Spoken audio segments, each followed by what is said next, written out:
Hello and welcome to the Sound Test Room. My name is Jakob. I'm your host and you're watching an episode about compression and how to use it. I'm using audio mastering by Igor Vasiliev and the compression unit inside that. But everything I do inside this video can be applied to any other compressor. Now there's a lot of compressors out there on the iOS market inside DAWs and standalone units, and they may all look and perform differently and have different kinds of functions. What one might have, the other one doesn't. But in the end, most compressors are made to do one thing: to compress sound, bring down loud volumes and push up low volumes, so you get an even volume on your audio. Now take a look at this wave file right here. This is just a clip of me speaking. Let me play you a bit of that. Hello there, I'm going to demonstrate how a fluctuating dynamic signal can be processed using as you can see the dynamic properties of this wavefile right here. You can see the loud peaks and you can also see where it's going down like this. Now let's say I would take this and put it inside a video and just trying to raise the volume because some of the parts get too low. That's not a good idea because the loud peaks here are gonna spike out when I raise the volume and probably distort the sound file at these peaks. So you have to use a dynamic compression unit to actually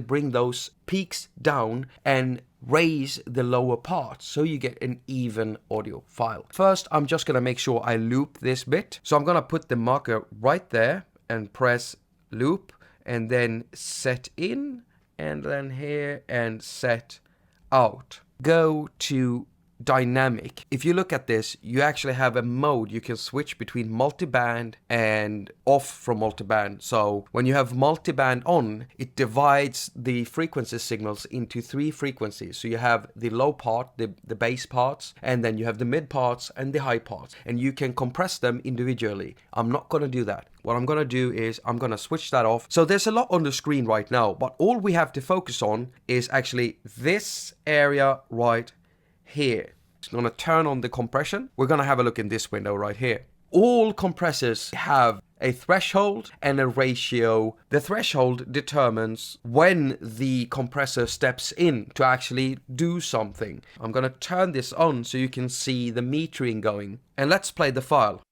Hello there, I'm going to demonstrate how a fluctuating dynamic signal can be processed using compression. And so let's pause that. As you can see, you can really see the dynamics in this file, and you can also hear it. You're getting peaks. We are going to try to even this out. So what I'm going to do now is I can see already where the peaks are hitting. So I'm going to bring down the threshold, and this will tell the compressor when to start working and pushing the peaks down, so that you get a more even audio file that you can use for your productions. Now, even though we've set the threshold value, the compressor isn't working yet because we haven't set the ratio. We need to tell the compressor how rough we want it to be. We bring down the ratio, and if you bring it down to that level, now if the ratio is flat like that, what you've done is it's just smashing those peaks. So let's just have a listen to this. I'm going to set the ratio from 0, and then I'm going to bring it down as I play the audio file. Hello there, I'm going to demonstrate how a fluctuating dynamic signal can be processed using compression, and so that you get a more even audio file that you can use for. This level meter is actually like misrepresented because it should be upside down. The compressor is actually just pulling down the volume. You can see it and you can hear it. It's squashing my loud outbursts and making the volume more stable. Now the low parts are low, so I'm gonna raise it by raising the gain. So let's raise this a bit. And let's listen to the audio file now. For your productions. Hello there, I'm going to demonstrate how a fluctuating dynamic signal can be processed using compression, and so that you get a more. So let's listen to it without compression.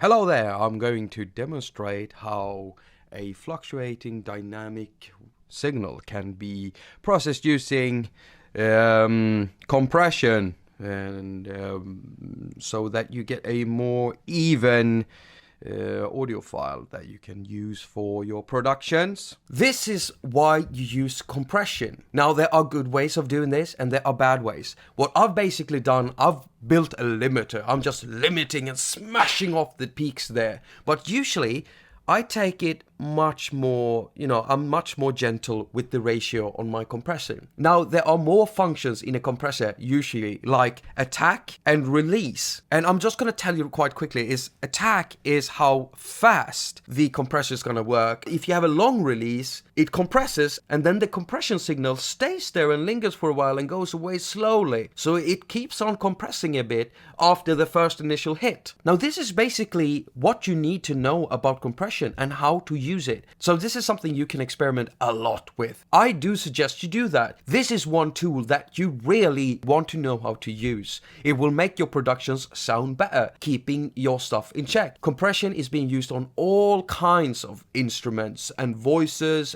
anything audio. As usual, Doug Woods, Colin Sweeney, and me, Jakob at thesoundtestroom.com, wishes you a very productive week. Now go finger your surfaces and have lots of fun doing it.